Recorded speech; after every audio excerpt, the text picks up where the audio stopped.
Bonjour à tous, nous voici dans une nouvelle vidéo sur les business créatifs avec les machines de découpe, que ce soit Cricut ou une autre marque. Aujourd'hui, nous allons parler un peu de la gestion du temps et plutôt sur comment donner la priorité aux priorités dans notre travail. Je pense qu'on est principalement toutes des femmes dans la communauté Je crée, je cut, je vends.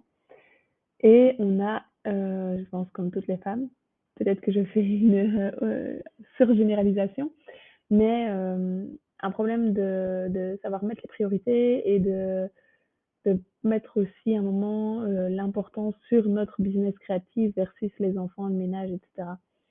Donc, je vous parle un petit peu d'un livre qui s'appelle justement La priorité aux priorités. Alors, un petit rappel par rapport au live et vidéo business, c'est une fois par semaine, c'est sur un thème spécifique business. Il y a un temps de présentation et vous pourrez poser des questions en commentaire. Et c'est toujours des ressources pour avancer et développer dans votre projet créatif. Ce que le live business ne sont pas, ce ne sont pas des thèmes légaux, administratifs, des nouvelles normes. Je ne suis absolument pas experte dans la matière, donc ça sera plutôt pour Conseil Louvre que je vous conseille d'aller voir. Ce ne sont pas des formations sur le programme et la machine Cricut, parce que là, il y a un site qui s'appelle Je crée, je cut, qui est mon site et vous pourrez trouver tout ce qu'il faut là-dessus. Pour celles qui ne me connaissent pas, je m'appelle Anne-Sophie Werner, je suis coach de l'univers Cricut, je suis auteure, youtubeuse et aussi j'avais un business créatif avant de me lancer dans le monde de la formation Cricut. Alors, ce live donc est issu, enfin vraiment est basé sur le livre Priorité aux priorités de Stephen Covey. C'est vraiment vu comme le livre de la gestion de temps, mais ça va vraiment plus loin que ça. Ça va vraiment un peu guider votre vie et tout. Je l'ai lu, il est honnêtement, j'ai eu du mal quoi. J'ai lu, je crois, j'ai recommencé 2 fois le début. Il faut vraiment le prendre comme un gros livre à étudier en temps d'examen à l'UNIF quoi. C'est vraiment intense et c'est toujours le mot paradigme. Je suis là, ça veut dire quoi paradigme? Donc c'est vraiment intense. Mais une fois qu'on applique et au fur et à mesure des semaines, ça aide quand même. Donc le principe vient du fait qu'on est tous débordés. On essaye de planifier une journée, mais cela consiste juste à placer tous les éléments de notre liste de choses à faire, notre to-do list, en une journée. Et notre liste, elle rassemble les choses à faire pour développer notre business créatif. La liste des commandes, les tâches ménagères, les trucs administratifs qu'on oublie, et les rappels des rendez-vous de la semaine pour les enfants, et aussi ce qu'on aimerait faire en plus, ou du sport, et se rappeler qu'il faut boire de l'eau, et payer la facture, et voilà, c'est vraiment très très longue liste. Et donc, en fait, on voit qu'on est vraiment contrôlé par le temps. Et ici, Stephen Covey il dit que c'est vraiment l'horloge. On, on est guidé par l'horloge alors qu'on devrait être guidé par la boussole. L'horloge est vraiment vue comme tout ce qui est planifié, tous les engagements, toutes les choses qui sont bien planifiées dans l'agenda, versus la boussole, c'est un peu nos valeurs, c'est vers là où on veut aller, c'est ce qu'on se dit toujours, ah punaise, quand j'aurai le temps, je ferai ça. Donc voilà, ça c'est vraiment plus être guidé par l'horloge plutôt que par, être guidé par la boussole plutôt que par l'horloge. En fait, on voit qu'on a une addiction à l'urgence. On aime tout faire dans l'urgence, on croit qu'on est même plus efficace dans l'urgence. Et donc, il donne un exemple, je vous le remets, c'est vous avez une liste de choses à faire pour votre semaine. On est jeudi soir et vous avez fait 1/8 de vos objectifs. Donc là, vous replanifiez votre vendredi pour savoir tout remettre dedans. Et là, c'est le drame, vous ne dormez pas. Le vendredi matin, vous êtes complètement crevé. Vous regardez votre liste de choses à faire et vous dites, en fait, qu'est-ce que je viens de faire? Ça, ça, ça et ça. Et là, tout d'un coup, vous voyez ce qui est urgent et important et vous allez les faire cela. Donc, Stephen Covey a lancé le tableau qui est hyper célèbre de la nouvelle génération de gestion de temps où il y a 4 cadres. Donc, il y a tout ce qu'on doit faire qui sont divisés en 4 parties. Donc, vous pouvez mettre soit dans le 1, dans le 2, dans le 3 ou dans le 4. Le 1, c'est toutes les tâches qui sont urgentes et importantes.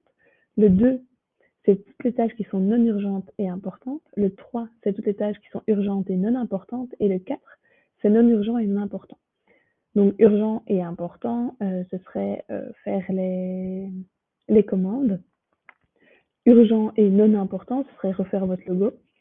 Non urgent et important, ce serait réfléchir plus sérieusement à lister toutes vos ventes pour voir quel est le produit que vous vendez le plus, essayer de traiter, de faire une analyse de vos ventes, de faire une enquête autour de vous, autour de vos clients pour en connaître un peu plus sur vos produits.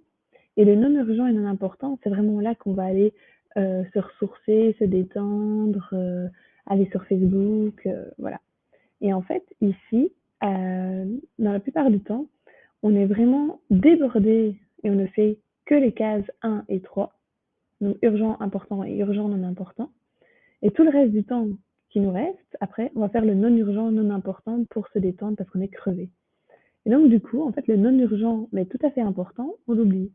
Et donc, c'est là qu'on doit mettre la priorité. Et il dit juste que vous devez bien comprendre qu'est-ce qui est important pour vous. Et donc là, il part vraiment d'une mission de vie qu'on doit s'écrire selon les 4 besoins fondamentaux. Après, c'est son idée, moi je pense qu'il y en a que 3, mais bon. Il dit qu'il y a des besoins physiques, la santé, son corps, des besoins sociaux, être avec sa famille, avec ses enfants, avec ses amis, des besoins intellectuels, là on va parler plutôt de nos boulots, et il parle aussi des besoins spirituels. Et alors, de ces 4 types de besoins, on va écrire une mission de vie.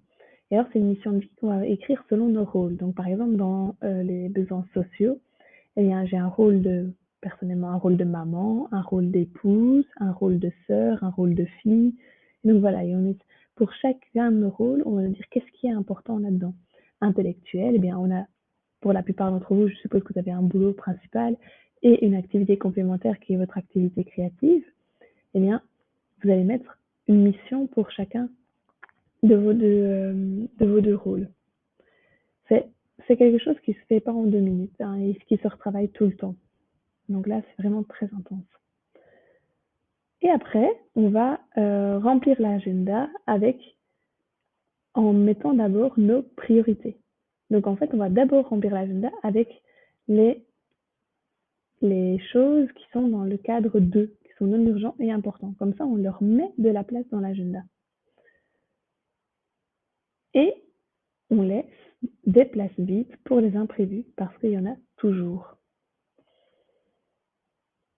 Alors dans le business créatif, ça c'est un peu compliqué, mais voilà, mon idée, c'est que je pense pour la plupart d'entre vous, c'est un side business, donc c'est une activité complémentaire en plus de votre boulot principal en attendant que ça se développe. Et c'est déjà très difficile de lui donner la priorité en fait, par rapport à tous vos rôles que vous avez aussi dans les autres besoins, que ce soit maman, que ce soit employé, etc. Souvent, on est submergé par les commandes, donc on n'a pas le temps de s'arrêter et de commencer à faire des enquêtes de voisinage, à commencer à avoir les avis des clients, à faire du travail de fond qui en fait nous ferait gagner beaucoup plus de temps. Et on le relègue vraiment après tout le reste parce qu'en fait c'est juste une activité complémentaire. Donc voilà.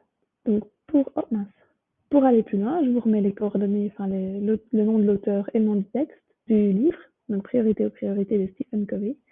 Et je vous remercie pour votre attention pour cette petite vidéo. À bientôt!